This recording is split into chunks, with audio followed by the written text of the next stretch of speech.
കർണാടകയിൽ കോൺഗ്രസ് സർക്കാർ അധികാരത്തിലെത്തിയിട്ട് 2.5 വർഷം പൂർത്തിയാവുകയാണ്. ബി.ജെ.പിയെ പുറത്താക്കുന്നതിന് അടിമുടി ഒരുമയോടെ പ്രവർത്തിക്കണമെന്ന് തിരിച്ചറിഞ്ഞാണ് കോൺഗ്രസ് കർണാടകയിൽ അധികാരം പിടിച്ചത്. ആ ഒരുമ 2.5 കൊല്ലത്തിനിപ്പുറം നഷ്ടമാവുകയാണോ? അങ്ങനെ സംശയിക്കത്തക്ക വിധം ശക്തമായ നീക്കങ്ങളാണ് ബംഗളൂരുവും ഡൽഹിയും കേന്ദ്രീകരിച്ച് നടക്കുന്നത്.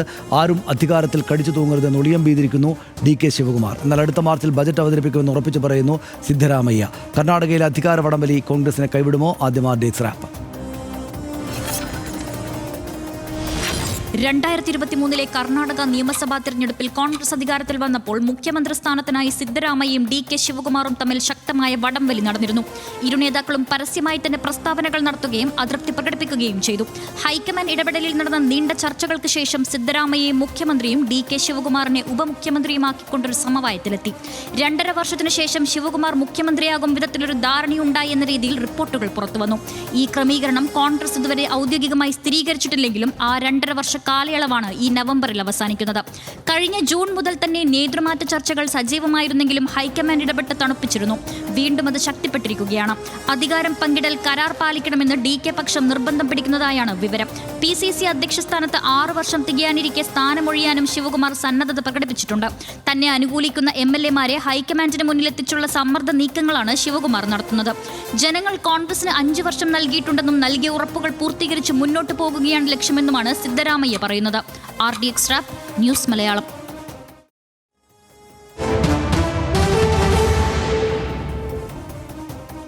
പക്ഷേ ഇതിപ്പോൾ നമ്മൾ പണ്ട് കേരളത്തിൽ കരുണാകരനും ആൻ്റണിയും എന്ന പോലെയാണ് കാണുന്നത്. അതിൻ്റെ ഒരു പ്രശ്നം എന്താണെന്ന് വെച്ചാൽ കരുണാകരൻ ആൻ്റണിയും പ്രശ്നം ഉണ്ടാകുമ്പോൾ അവരെ പറഞ്ഞേക്കാൻ ഡൽഹിയിൽ കേന്ദ്ര സർക്കാർ ഉണ്ടായിരുന്നു. ഇപ്പോൾ കേന്ദ്ര സർക്കാരില്ല. അതുകൊണ്ട് അവിടെ പ്രശ്നം ഉണ്ടായാലും അവിടെ നിൽക്കണം. ഞാൻ ചില കാര്യങ്ങൾ പറഞ്ഞിട്ട് ഹർഷനിലേക്ക് തരാം. അതായത് ഒന്ന്, സിദ്ധരാമയ്യ രാജിവെക്കില്ല ജനുവരി വരെ എന്നാണ്, അടുത്ത ജനുവരി വരെ എന്നാണ് ചില പ്രമുഖരായിട്ടുള്ള ആൾക്കാർ പറയുന്നത്. അതിന് കാരണമായിട്ട് 2000 തൊട്ടുള്ള 25 വർഷത്തിനിടെ 13 മുഖ്യമന്ത്രിമാർ അവിടെ ഉണ്ടായിട്ടുണ്ട്. ഈ 25 കൊല്ലത്തിനിടെ ഒറ്റ ടേം തികച്ച് ഭരിച്ചിട്ടുള്ളൂ 5 വർഷം. അത് 2013 മുതൽ 18 വരെ സിദ്ധരാമയ്യ മാത്രമാണ്. അപ്പോൾ അദ്ദേഹം പോകാത്തതിൻ്റെ കാരണമായിട്ട് ഈ പറയുന്ന രാഷ്ട്രീയ നിരീക്ഷകർ പറയുന്നത്, പിന്നെ ദേവരാജ അർസാണ് കർണാടകയുടെ 8ാമത്തെ മുഖ്യമന്ത്രിയാണ് ആയിരുന്നു അദ്ദേഹം. അദ്ദേഹത്തിന് 2 റെക്കോർഡുണ്ട്. ഒന്ന്, അദ്ദേഹമാണ് ആദ്യം 5 വർഷക്കാലം തികച്ച മുഖ്യമന്ത്രി. 2, മൂപ്പരാണ് ഏറ്റവും ഏറെ കാലം കൂടുതൽ ഭരിച്ച മുഖ്യമന്ത്രി. അപ്പോൾ ഈ 1ാമത്തെ ദേവരാജ അർസിൻ്റെ കാര്യം ഇദ്ദേഹം റെക്കോർഡ് ഭേദിച്ചു. അതായത് 5 വർഷം തികച്ചു സിദ്ധരാമയ്യ. ഇനി അദ്ദേഹത്തിന് അടുത്ത വർഷം ജനുവരി വരെ ഭരിച്ചാൽ എങ്ങനെയെങ്കിലും പിടിച്ചിരുന്നാൽ അദ്ദേഹം ദേവരാജസിൻ്റെ 2ാമത്തെ റെക്കോർഡും തകർക്കും. അതായത് അവിടെ ഭരിച്ച ഏറ്റവും കൂടുതൽ കാലം ഭരിച്ച മുഖ്യമന്ത്രിയായിട്ട് സിദ്ധരാമയ്യ ആകും. അപ്പോൾ അതുവരെ എങ്ങനെയാലും സിദ്ധരാമയ്യ പോവില്ല എന്നാണ് അവിടെയുള്ള ആൾക്കാർ പറയുന്നത്. ഹർഷൻ എന്താ തോന്നുന്നത്? അല്ല, ഇതിനകത്ത് ഒരു കാര്യം, ഇതൊരു എഗ്രിമെൻ്റ് ഒന്നുമല്ല, എഴുതി തയ്യാറാക്കി വെച്ചിരിക്കുന്ന ഒരു എഗ്രിമെൻ്റ് ഒന്നുമല്ല, ഒരു ഇൻഫോർമൽ എഗ്രിമെൻ്റ് എന്ന് വേണമെങ്കിൽ പറയാവുന്ന ഒരു സംഗതിയാണ് ഇത്.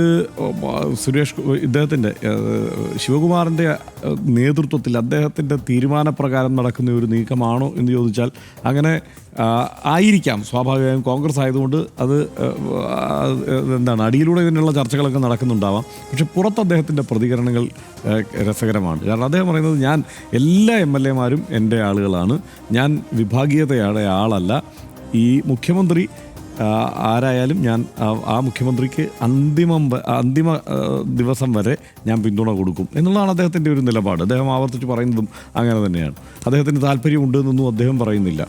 പക്ഷേ ഡി.കെ. സുരേഷ് ഇപ്പുറത്ത് പറയുന്നുണ്ട്, ആ ചർച്ചകൾ മുഴുവൻ ഞാൻ കണ്ടതാണ്, അന്നത്തെ ചർച്ചകളെല്ലാം അന്ന് ഇത് തന്നെയായിരുന്നു ധാരണ, 2.5 വർഷം കഴിയുമ്പോൾ ഡി.കെ. ശിവകുമാർ മുഖ്യമന്ത്രിയാകും എന്ന് തന്നെയായിരുന്നു ധാരണ എന്നുമാണ്.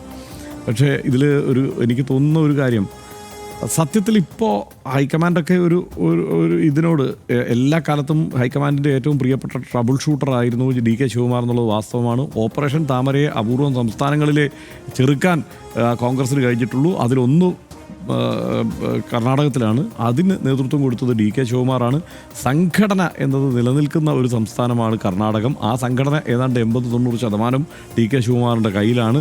ഇതൊക്കെ ആയിരിക്കുമ്പോഴും ഈ സമയത്ത് ഇങ്ങനെ സിദ്ധരാമയ്യയെ മാറ്റുന്നത് പലതരത്തിൽ, അതായത് അടുത്ത തെരഞ്ഞെടുപ്പിനോട് അടുക്കുമ്പോൾ സാമുദായിക സമവാക്യങ്ങളടക്കം കുഴപ്പത്തിലാകുമോ എന്നുള്ള ഒരാശങ്ക നേതൃത്വത്തിനുണ്ടാവണം. പ്രത്യേകിച്ച് മല്ലികാർജുൻ ഖാർഗെ കർണാടകത്തിൽ നിന്ന് തന്നെയുള്ള നേതാവാണ്. അദ്ദേഹത്തിന് നന്നായി മനസ്സിലാവും എന്താണ് അവിടെ നടക്കുന്നത് എന്നുള്ളത്. മറ്റൊരാവശ്യം കൂടി അവിടെ ഉയർന്നു വരുന്നുണ്ട്. കാരണം ഈ പുറത്തു വന്നിരിക്കുന്ന ഈ ജാതി സർവേകളും ഒക്കെയായി ബന്ധപ്പെട്ട് ഉള്ള കണക്കുകളൊക്കെ പരിശോധിക്കുമ്പോൾ അവിടുത്തെ ഏറ്റവും വലിയ ഒരു വിഭാഗം എന്ന് പറയുന്നത്, ഏറ്റവും വലിയ വിഭാഗം എന്ന് പറയുന്നത്, പണ്ടൊക്കെ പല പേരുകളും നമ്മൾ കേട്ടിട്ടുണ്ട്. ഇങ്ങനെയാണല്ലോ വിസിബിലിറ്റി കാലത്തിനനുസരിച്ച് മാറി വരുമ്പോഴുള്ള ഒരു കൗതുകം. അവിടെ ഏറ്റവും വലിയൊരു വിഭാഗം SC പട്ടികജാതിക്കാരുടെ വിഭാഗമാണ്. അപ്പോൾ SC വിഭാഗത്തിൽ നിന്നൊരു മുഖ്യമന്ത്രിയെ നിയമിക്കണം എന്നുള്ള ആവശ്യം സമാന്തരമായി ഇതിനുള്ള ഉയർന്നിട്ടുണ്ട്. അപ്പോൾ ഇത്തരം ഇതിലൊരു കൂട്ടപ്പൊരിച്ചിലുണ്ടാക്കാനുള്ള ശ്രമം കോൺഗ്രസിനുള്ളിൽ നിന്നും തന്നെ പലതരത്തിൽ ഉയരുന്നുണ്ട്. പക്ഷേ കോൺഗ്രസിന് നല്ലത് എന്ന് എനിക്ക് തോന്നുന്ന കാര്യം ഞാൻ പറയാം, അത് സിദ്ധരാമയ്യ തന്നെ തൽക്കാലം അങ്ങ് ഭരിച്ച് അവസാനിപ്പിക്കാനുള്ള ഒരു അവസരം കൊടുത്താൽ സംഭവിക്കാൻ പോകുന്നതാണ്. സിദ്ധരാമയ്യക്ക് ഇനി തുടർന്ന് അങ്ങോട്ട് സിദ്ധരാമയ്യ തെരഞ്ഞെടുപ്പ് ഗോതയിലേക്ക് അദ്ദേഹം നയിക്കുന്ന ഒരു സ്ഥിതി ഉണ്ടാകുന്ന സാഹചര്യം ഉണ്ടാവില്ല. അതിന് പകരം DK ശിവകുമാർ അടുത്ത തെരഞ്ഞെടുപ്പിനെ നയിക്കുക, അതായത് മുഖ്യമന്ത്രി സ്ഥാനാർത്ഥിയായി തന്നെ നയിക്കുക. അപ്പോൾ എന്താണ്, ഈ രണ്ട് കൂട്ടരും രണ്ട് വ്യത്യസ്ത പ്രബല സമുദായങ്ങളുടെ നേതാക്കന്മാർ കൂടിയാണ്. ആ സമുദായങ്ങളുടെ പിന്തുണ പരിക്കില്ലാതെ കോൺഗ്രസിന് കിട്ടുന്ന സാഹചര്യം ഉണ്ടാവും. കോൺഗ്രസിന് തരക്കേടില്ലാതെ, അതായത് സംഘടന അദ്ദേഹത്തിൻ്റെ കയ്യിലുണ്ട്, പണം അദ്ദേഹത്തിൻ്റെ കയ്യിലുണ്ട്, ചെറുപ്പക്കാരുടെ പിന്തുണ അദ്ദേഹത്തിൻ്റെ കയ്യിലുണ്ട്. DK ശിവകുമാറിന് ആത്മവിശ്വാസത്തോടെ അടുത്ത തെരഞ്ഞെടുപ്പിനെ നേരിടാൻ കഴിയും. അതിനിടയ്ക്ക് ഗുഡ് എന്നാണ് പറയാ, നടക്കണം. DK ശിവകുമാർ അതായത് ഇതിനകത്ത് കോൺഗ്രസിന് പ്രധാനപ്പെട്ട ബുദ്ധിമുട്ട് എന്താണെന്ന് വെച്ചാൽ രണ്ട് പേരും ഒരേപോലെ ടവറിംഗ് ലീഡേഴ്സാണ്. എന്ന് വെച്ചാൽ ഏത് രാഷ്ട്രീയ പാർട്ടിക്കും അഭിമാനിക്കാവുന്ന വിധം ശക്തരായിട്ടുള്ള നല്ല രാഷ്ട്രീയ ബോധമുള്ളിലുള്ള ഒരേ തരത്തിലുള്ള നേതാക്കളാണ്. എന്താണ് അവരുടെ ബുദ്ധിമുട്ട്? അവസാനം ഒരുമയോടെയും ചിട്ടയോടെയും ഒരു ഇലക്ഷനെ സമീപിക്കുന്ന കോൺഗ്രസിനെ അടുത്ത കാലത്ത് അധികം ഒന്നും കണ്ടിട്ടില്ല. സംസ്ഥാനങ്ങളിലും ദേശീയ തലത്തിലും എല്ലാം ഐക്യമില്ലായ്മ കോൺഗ്രസിൻ്റെ പ്രകടനത്തെ ബാധിക്കുന്നതും ദയനീയമായി തകരുന്നതും നമ്മൾ കണ്ടുകൊണ്ടേയിരിക്കുകയാണ്. അതിനെല്ലാം ഒരു അപവാദമായിരുന്നു 2023 കർണാടക ഇലക്ഷനായി അവരെടുത്ത മുന്നൊരുക്കവും പ്രായോഗികമായ പദ്ധതികളുമെല്ലാം. DK ശിവകുമാറിൻ്റെ തന്ത്രങ്ങൾ, വിയോജിപ്പുകൾ മറന്നൊപ്പം നിന്ന് കൈകൊടുത്ത സിദ്ധരാമയ്യ ഫലം ഗംഭീരമായൊരു തിരിച്ചുവരവായിരുന്നു. 2.5 കൊല്ലത്തിനിപ്പുറം കസേരമോഹം ആ മുന്നേറ്റത്തിൻ്റെ ശോഭ കെടുത്തുമോ എന്നാണ് രാജ്യമെങ്ങുമുള്ള കോൺഗ്രസ് പ്രവർത്തകരുടെ ആശങ്ക. കാരണം പേരിനെങ്കിലും ഭരണമോ ഭരണത്തിൽ സ്വാധീനമോ ഇന്ന് ആ പാർട്ടിക്കുള്ളത് 2-3 സംസ്ഥാനങ്ങളിൽ മാത്രമാണ്. ഈ കസേരകളി കോൺഗ്രസിൻ്റെ കൊടുംവീഴ്ചയ്ക്ക് കാരണമാകാതിരിക്കട്ടെ.